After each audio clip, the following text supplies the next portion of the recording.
Welcome back to the Power Max Mini Challenge from Snetterton. David Grady may have been having a tough time in the Gen 3s yesterday, but it was a very different story for current Cooper leader Nathan Harrison. So Nathan, a really good race for you yesterday. How are things looking in terms of championship? Yeah, it was a really good race yesterday. We qualified well. It was the first time in a dry. We managed to win it, win the first race. Championship, we haven't quite sorted it out. Some people are saying we have won it and we haven't got to go out today. And some people are saying we do. So what are you going to do? You are going to race, aren't you? Yeah, might as well get my money's worth for the weekend. So what's the strategy then if you go out? What are you going to do? Just keep it safe and don't do anything stupid and just finish. A confident and relaxed Nathan Harrison going into this first race of the day. We have got Mark Wakefield on pole position. Let's get the rest of the grid from Ben. So the Cooper class always give us some great racing. This is how they line up with Mark Wakefield and Simon Walton on the front row, ahead of Ricky Page and Nathan Harrison, then Martin Poole and Max Lever. Now, in terms of the championship, Nathan Harrison just needs to finish the race to claim the title. Let's see if he can do it. Away we go. And that is a rocket ship of a start for Ricky Page. He anticipated the lights very well, but unfortunately from the second row of the grid, he's going to be slightly boxed in. So it's Mark Wakefield who leads as the Cooper pack turn into riches for the first time. There's the yellow car of Henry Neal. He is looking to try and chase down Max Bladen as they're all cleanly through riches on towards the Montreal hairpin for the first time. 2 or 3 wide as they all look to gain places in these early stages, because overtaking around the Snetterton 300 circuit can be a little bit challenging. And these cars are so evenly matched. We have seen some great dicing throughout the year. Turn through Palmer on towards Agostini.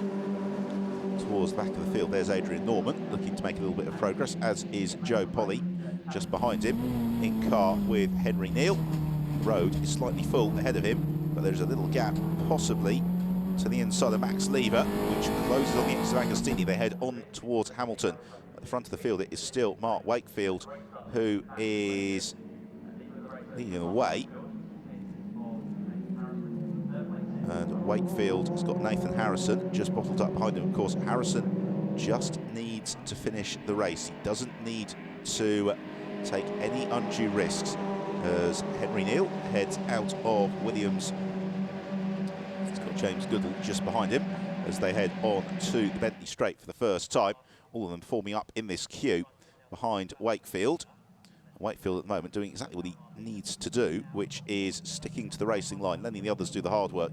It's then Harrison just tucked up behind him. Then we've also got Simon Walton going strongly in these early stages. Ricky Page, the red and white car, in 4th place. So they turn out of the bomb hole and accelerate on towards Coram Curve.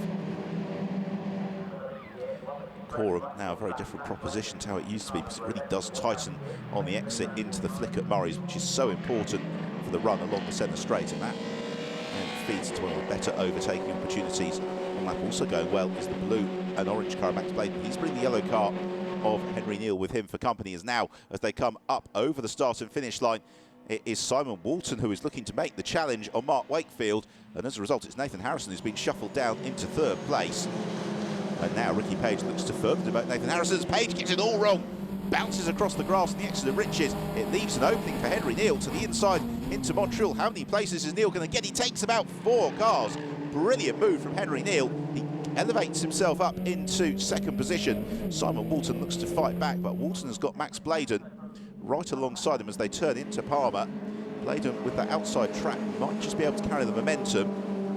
Very fair driving from Simon Walton. He doesn't squeeze Max Bladen out onto the grass. Only now does Walton move back into position in 3rd place. Head in towards Hamilton, and of course all of this battling is just going to give Wakefield the opportunity to momentarily get a little bit of a jump on the field, as Bladen looks to the inside of Simon Walton, goes through, claims 3rd place. So they turned into Oggies. Ricky Page also looking to recover from his grassy moment, and that is a problem for Nathan Harrison. And Nathan Harrison, who just needs to finish the race to win the championship. Now, is that a mechanical issue, or was that possibly just a little bit of a spin? There's a change for the lead. Henry Neal takes the lead of the race away from Mark Wakefield, coming down the Bentley Straight. Neal, of course, the son of British Touring Car Championship legend Matt Neal, is really learning his craft very well in the Power Max Mini Challenge. He has become an increasing presence at the very sharp end of the field as 2015 has unfolded. Now he has really got a fight here to try and claim a debut Mini Challenge victory, as he has got Mark Wakefield and Max Bladen forming a queue behind him. The good news is for both of them, they have rather broken away from the Ricky Page train just behind. Neal leads the field into riches. Both Wakefield and Bladen looking to try and find any sort of opening as they head on towards Montreal. And Neal makes the slight mistake, puts two wheels over the curb, it flicks the car sideways. He gathers up nicely and moves across immediately to the inside of the road, making sure there is no way past for Wakefield. And as Wakefield looked to try and challenge, it suddenly brings Max Bladen into the mix. Bladen, the blue and orange car, third in the race, third in that queue, just bobbing and weaving, filling Mark Wakefield's mirrors. Of course, as he distracts Wakefield, that just gives Henry Neal the slight opening to try and ease way at the front of the pack. Meanwhile, here is a replay. In car with Simon Walton, passed on all sides, going through Brundle and Nelson, squeezed out to the grass. He lost about 4 places in 2 corners, but I'm sure that he'll fight back. Meanwhile, the leading train of cars sees a switch for second place. Max Bladen up ahead of Mark Wakefield. So Bladen goes second, Wakefield down to third. Now, in true mini racing fashion, they've now got to start working together to use the slipstream to come back towards Henry Neal, and then the three of them, they've got the luxury of a lap or two. If they run as a train, it will allow them to break away from Max Lever and Ricky Page squabbling behind, but I'm not sure that Max Bladen's read the script. He looked to the outside of Henry Neal, possibly to try and challenge into Brundle and Nelson. It didn't quite happen, so they come out of Nelson and now on towards the bomb hole, and Bladen is glued to Henry Neal's bumper. Now, does that force Neal to defend into Coram Curve? It certainly does. He moves right across to the inside of the track. And that might just compromise his entry speed for Coram. At the same time, Max Bladen, you saw, carried a bit too much momentum in, had to get on the anchors midway through Coram. He slows down, isn't as quick through Murray's, and suddenly that brings back Mark Wakefield right back into the mix. So across the line they go. A track limits warning flag being shown to somebody as we head into the final lap of the race. Now, can Henry Neal withstand this pressure for another 3 miles or so? It's being helped quite a lot here with Mark Wakefield, anxious, of course, to get second place. But he and Bladen could well end up slowing themselves down. Through Montreal, all of them up onto 3 wheels, almost 2 wheels mid-corner. So really use the momentum of the circuit to good effect. Then into Palmer, left-hander that will flick them on towards Agostini. Now Agostini, if Max Bladen is feeling brave, is somewhere that he could look to challenge, and Bladen certainly fancies it. Henry Neal has got the car perfectly positioned. He covers the inside line.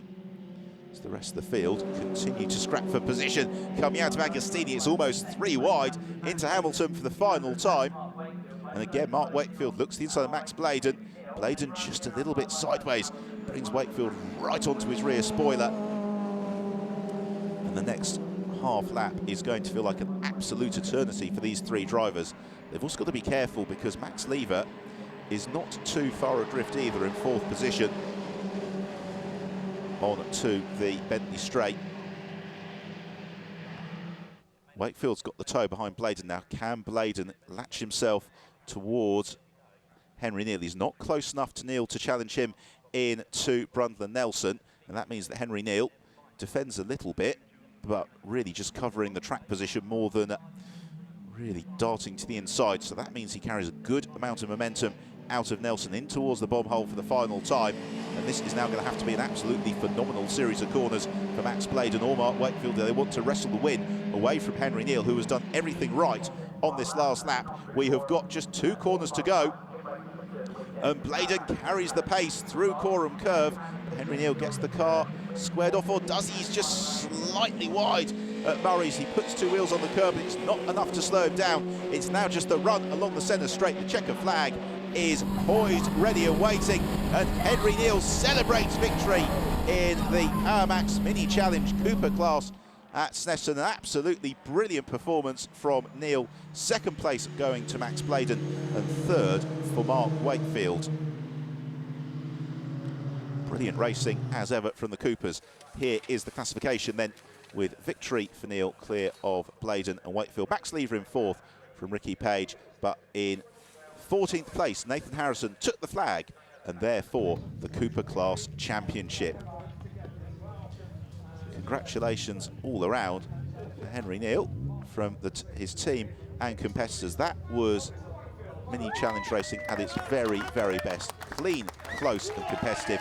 It's Henry Neal who takes his place on the top step of the Snetterton podium.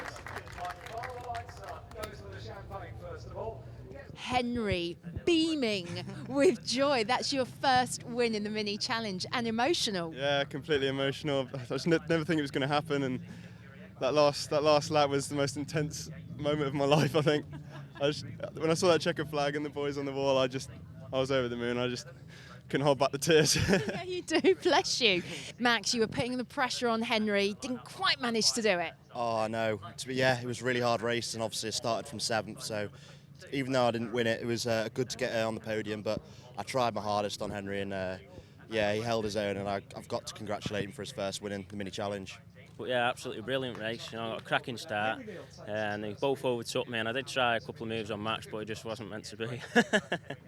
That was by no means the perfect race for Nathan Harrison, but I'm pretty sure that has secured him at the championship. We will find out and confirm that for you very, very shortly. However, that was most definitely Henry Neal's race. So pleased with his first win in the Mini Challenge. Congratulations. And we will have more racing for you here at Snetterton after the break, and it's the decider for the turbos.